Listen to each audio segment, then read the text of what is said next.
This is Nick. This is Jack. Welcome back. It is Tuesday, T-Boy Tuesday, June 21st, and today's pod is the best one yet. TBOI. Although I gotta say, just Yeah. about everything was down last week. It wasn't a T-Boy for the whole stock market, was it, Jack? Crypto, stocks, housing prices, they're all starting to get a little wobbly. I just spent like $45 on a lobster roll. I'm not in a good place, man. But we did have a 3-day weekend, which means we have a 4-day week ahead of Let's us. go, baby. Jack, first story. What do we got? Amazon is always excited to launch a new product, but they didn't publicly announce this one. Amazon took over a luxury hotel in Mexico for the influencers of TikTok. For our second story, the Golden State Warriors won another NBA Finals. But Jack and I noticed their best player was actually a startup named Noah that is obsessively perfecting jump shots. For our third and final story, Elon sat down with actual Twitter employees last week for a real meeting at Twitter. Okay, Jack, this part says it all. Elon was 10 minutes late. But before we hit that wonderful mix, Nick, Perfect T-Boy mix for a 4-day week, Jack. it's Hoarder's Almanac. We're flipping over to week 116. Things were running out of because of the pandemic. Jack and I have been keeping track for you. This week, we're running out of tampons. Tampons, pads, Tampax, sanitary napkins, they are all MIA. Now, we should note this is problematic because over half of this country is women. And this means ipso facto, we can't even meet their monthly needs. Here's the hard data. As of last week, 7% of tampon shelves in this country are out of stock. And that's caused prices to rise too. Now, full disclosure, Jack and I have never had a period, although we've run into a store to aisle 6 to buy a few tampons before. We have. There's nothing funny about a tampon shortage, but one part is actually literally by definition funny. It's literally funny. Now, grocery stores and pharmacies don't know why some of these regions are short on tampons. One thing Nick and I found, though, for this tampon travesty, it's Amy Schumer. Get this, Yetis. Last year, Amy Schumer, the comedian, did a marketing campaign with Tampax. Parent company Procter & Gamble said on a recent earnings call that Amy was so freaking good at promoting that product that sales jumped by 10%, Amy Schumer literally caused a sales surge. which contributed to the current Tampax shortage that we have today. Now, to sprinkle on a little context here, Jack and I are not blaming Amy for the padpocalypse. In fact, we're applauding her. She ought to get a sales bonus or something. She should be going out and just doing conferences where she teaches sales teams how to make stuff sell. There is nothing funny about a shortage of tampons. Except for Amy Schumer's stand-up routine. Yeah, that's actually. Welcome back. Let's hit our 3 stories. 15 years before this song, 2 boys from the Northeast met in the dorm. They had an idea that caused a cultural storm. It's the best one yet, but the best is the norm. Jack, Nick, that's it. I don't even think they need to practice. 50%, that's a fat tip. T-Boy City on your list. If you know, you know, cause we ready to go. We can't wait no more, so just start the show. Start the show. For our first story, this one's wild. Amazon just opened Amazon Resort in coastal Mexico, but only for influencers. Yeah, here's how to think of social media influencers, by the way. They are decentralized media companies. Okay, Jack, about a month ago, remember for the Cinco de Mayo celebration for the birthday? Yeah, Molly's birthday. Yeah, we flew down to Cabo and then we took a cab like an hour and a half north to Todos Santos, like right on the Pacific Ocean there. Yeah, which means all the saints. And you didn't go to this hotel, but it is the subject of the story. The hotel is called the Paradero. Okay, and how much is that going to cost? if you're $600 gonna get a out? night. Oh, okay. Now, Jack and I jumped in T-Boy style, and we saw the activity list for a recent weekend. And for that particular weekend, they were living it up like a Four Seasons spa on steroids. This hotel was offering guests a sunset beach dinner. It was offering surf lessons. It was offering organic virgin oil massages by the sea turtles. We made that last one up. This was like Tulum, but covered in Gucci. And this glamtastic weekend, it wasn't hosted by like Louis Vuitton or Hermes or Sotheby's or Instagram or any other French brand that I can't pronounce correctly. It was actually hosted by Amazon. Amazon took over this Paradero hotel and called it Amazon Resort for 3 days last month. Bezos by the beach. You were hanging out under a cabana in a soaking tub. Jack, the fabric was hand-stitched in Oaxaca. Now, this Amazon glamorous event, it wasn't for you. It wasn't for Nick and me, unfortunately. It was only for members of Amazon's influencer program. which Amazon has quietly been running for 5 years. Amazon flew a bunch of people down, all expenses paid for, including an influencer named Kat Stickler. Yeah, who was there posting a video trying on Amazon swimsuits to her 1 million Instagram followers? Coincidence? Kristen Titus was there and posted a YouTube video of all the free stuff Amazon gave her at this glamorous Mexico trip. Because Amazon just used its record profits to temporarily take over an entire luxury hotel in Mexico. And here's the deal. Amazon has a huge and growing fashion line. That's the point of this whole trip. Okay, Jack, so it looks like they've got like 5 different private labels now.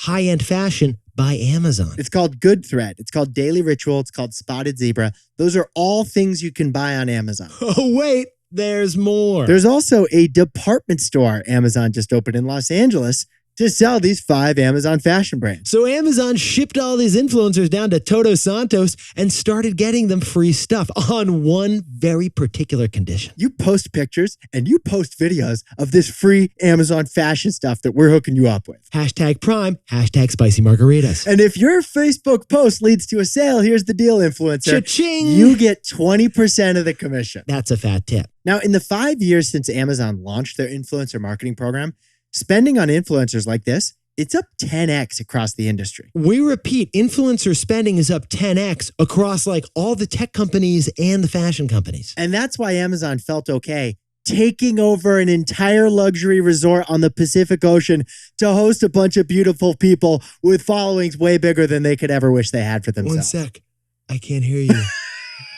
Are those cucumbers on your eyes? Those are cucumbers on my eyes. So, Jack, what's the takeaway for our buddies over at Amazon Resorts? Here's the new way we're thinking of influencers. They are decentralized media companies. Look, besties, if Amazon did this 20 years ago, they'd want their fashion in Vogue magazine. That's where they'd want it advertised. Right. And Vogue might even wine and dine Amazon to convince them that our Vogue magazine is where Amazon wants to put all their advertising dollars. But now it's not the magazines, it's the influencers with the followings. They're getting the ads that the magazines used to. And influencers don't cater to Amazon like Vogue used to.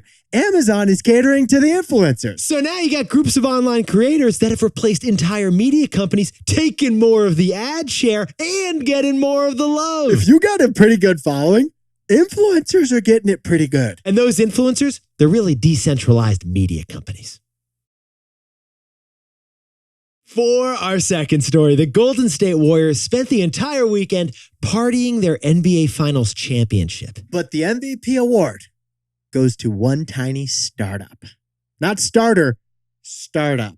Honestly, Jack, worst day in Boston since the series finale of Cheers. We just sent Darlene a get well soon cat. The Boston Celtics lost, and somewhere at some NESCAC school, a kid from Needham is smugly not smug anymore. Ravia, after 6 games, San Francisco's own Golden State Warriors won the NBA championship, their 4th NBA Finals victory in 8 years. But to sprinkle on a little context here, Yetis, 2 years ago, the Golden State Warriors had the worst record in the entire NBA. In 2020, in the 2020 bubble season, they won 15 games. That was pathetic. So the real MVP here, it wasn't Steph Curry, and it wasn't Steph Curry's playoff beard. Jack, who is the MVP for the Warriors? It was Noah. Noah, a startup used by the Dubs, which helped them become the best shooting team in all of the NBA this season. Because get this, every single shot in practice, every single Warriors shot before a game in the warmups, every single shot was tracked by Noah. Noah is a small startup that's inspired by the Bible and by physics. It's called Noah because of Noah's Ark. The company's obsessed with the arc of a basketball shot. Right. They also are obsessed with physics, and they've determined that the ideal three-pointer, or ideal any shot for that matter, enters the rim at a 45-degree angle. The entire business is focused on the perfect shot. So here is how Noah actually works. Noah creates a camera that you put above the basketball hoop, and its facial recognition ID identifies players and tracks every shot that they take on the basketball court. And that's where the software kicks in, which analyzes the shooter's arc and tells you in real time if that arc is too low or too high. Noah understands depth, too.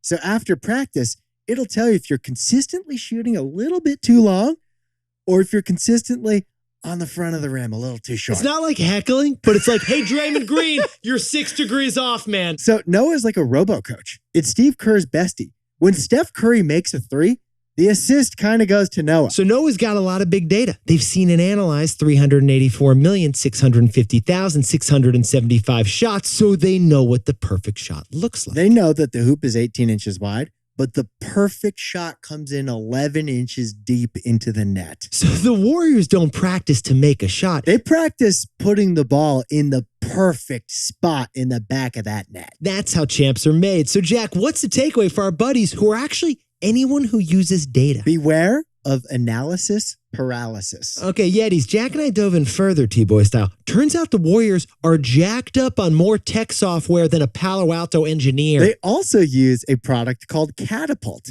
which collects biometric data from all the players. They also partnered with Oracle to create another shot analyzing software just last year. And the Warriors use Google to organize the database of all that shooting data. But funny thing Jack and I noticed, one Warriors front office guy said they're approaching the point where they just got too much data. They might have too much data because some findings are conflicting with other findings. Yeah, like when that golf buddy of yours gives you 6 tips to improve your swing, and you're like, hey, buddy Timmy, I got this. It's like, Timmy, I can handle 1 tip at the most. I can't implement 6 tips all at once. It's completely messing with my swing. In fact, Klay Thompson got sick of all that data, and instead, he just watches his own highlight videos on YouTube to improve his shot. Data is a powerful tool, but beware of analysis paralysis.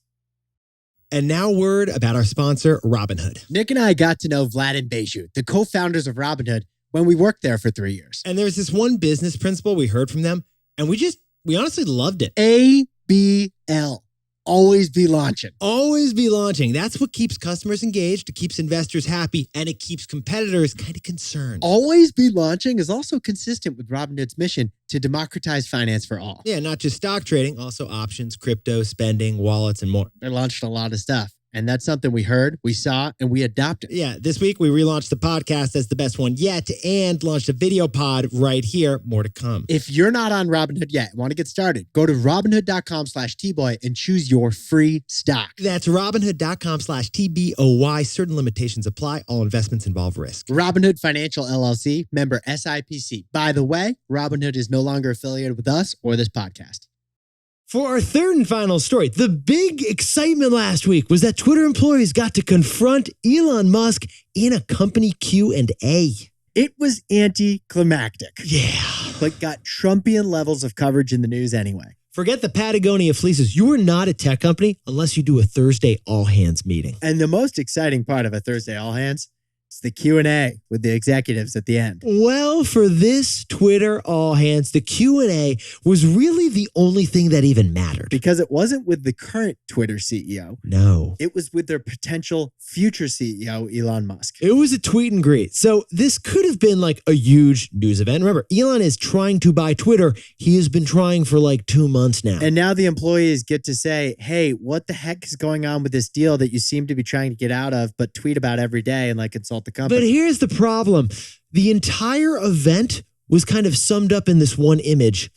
Elon was 10 minutes late. Yeah, he didn't take it seriously. He was 10 minutes late. He phoned into the Zoom. He didn't even bother sitting down and opening up a computer. But also, all the questions were just like a little disappointing. And Elon's responses just didn't include much new info for us to work with. Yeah, the transcript is out there. And Elon hit up his go-to points about free speech, hitting 1 billion users, and ways that Twitter could make more money. He also said that employees could work from home, but only exceptional employees. So like work from home is an earned work perk. And because it's Elon, he went off on a tangent about aliens too. Naturally. So Elon was there, and that might be a sign that he actually still wants to close this Twitter deal, even though he makes it look like he doesn't anymore. On the other hand, Jack and I are looking at this, and he did the bare minimum, didn't really seem to care. It's the meeting equivalent of cotton candy. Yeah, it is. It really is. It's kind of big and fluffy and good to look at. Exciting. But it's empty calories and there's like nothing in there. You can't build a career off cotton candy. So Jack, what's the takeaway for our buddies over at Twitter? Elon and Twitter. It's the same story as Trump and TikTok 2 years ago. Okay, Yetis. Honestly, Twitter's future is really important. Jack and I use Twitter all the time, every day. But we almost didn't cover this story. We didn't even want to cover this story at first because just not much substantively happened. Yeah. But that's not the impression you'd get if you scrolled Twitter or checked out the news on Friday. Jack, there was so much hype. Like for days leading up to this event, Elon meeting at Twitter, that dominated the headlines everywhere. The typical news agency had a story the day before this event, the day of this event, and the day after this event. This is just like President Trump 2 years ago. Elon reliably puts out a provocative tweet and reliably gets media coverage. In fact, Elon buying Twitter, all that drama, is the same as Trump forcing TikTok to get sold and all that drama 2 years ago. Jack, look at this. It's the exact same situation. One company is in purgatory at the mercy and whims of an extremely powerful and erratic person telling them what to do. Elon and Twitter, Trump and TikTok. So we saw a lot of drama with Twitter and a lot of headlines. But not much substance is in this daily drip, tweet. Honestly, besties, the best thing you can do right now, ignore the drips, don't have to follow the Twitter drama every day, and wait for an actual outcome. Jack, can you whip up the takeaways for us for the 4-day work week? Amazon treated influencers to an all-expenses-paid Mexican vacation. Influencers, they're like one decentralized media company. For our second story, the Warriors just won their 4th title in 8 years, but Noah is MVP. Look, data is useful, but watch out for the analysis paralysis. Our third and final story is that Elon finally spoke to Twitter's employees. It was anticlimactic. Yeah, Elon and Twitter. It is just like the drama with Trump and TikTok 2 years ago. Now, time for the best fact yet. This one sent in by Kelsey over in lovely San Diego. Push and play. San Diego. Hi, besties and yetis. My fun fact is the LGBT acronym has a specific reason that L is first. In the 80s and 90s during the AIDS crisis, the lesbian community helped provide medical care for gay men who were suffering and dying from AIDS. The acronym changed from GLBT to LGBT and continues to expand to include the vast spectrum of identities. Happy Pride Month.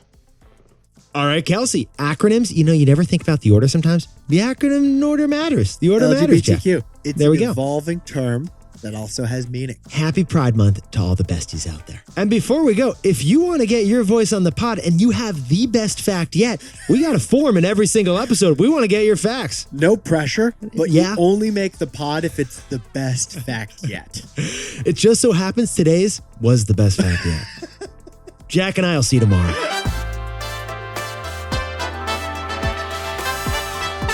And before we go, a happy belated birthday to our old roommate, our buddy Dave Reed from New Canaan, Connecticut. Nobody, and I mean nobody, installs a shelf like our buddy Dave. And happy birthday to Nikki West over in Goodyear, Arizona. Happy birthday to boss babe Nikki Muhabi in Kansas City, Missouri. And JD down in Miami. And Ryan Carr in Tampa Bay. And Grant Choi turning 25 in Irvine, California. Happy birthday to Cass Krakowski in Illinois. Kara Spangler in St. Louis celebrating a birthday with her Black Lab Gunner. Happy anniversary to Lindsay and Gabrielle Leva in Tucson, Arizona. And Megan Leo is graduating from the University of Toronto Maple Leafs. Congrats to Justin Blake, who's getting a new job in Dallas. And Rich and Whit Ricci just got back from their new vacation rental. And congrats to Peter Damian Easy-OK, who just became a dad in Indianapolis, Indiana.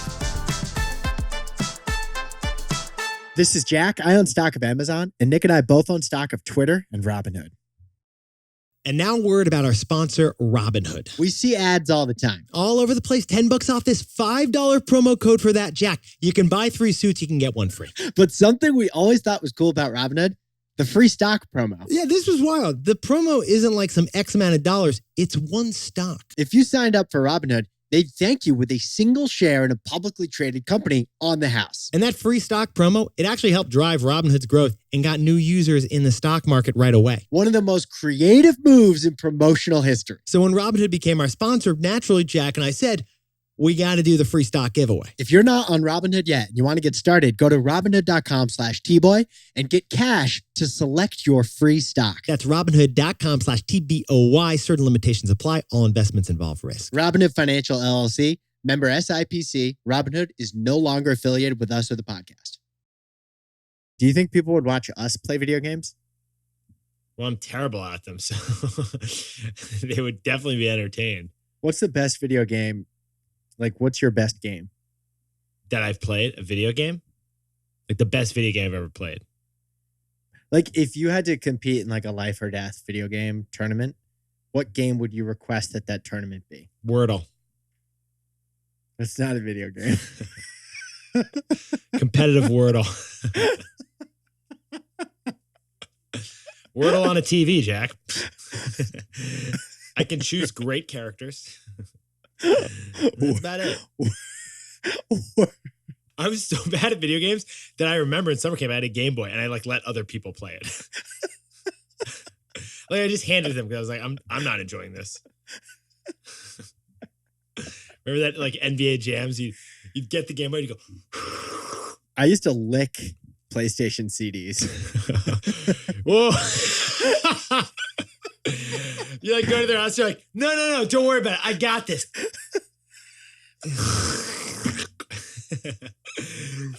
It's like a Nickelodeon episode. It was either that or you go all the way to the sink and rinse it off and then paper towel it down. Was that a thing?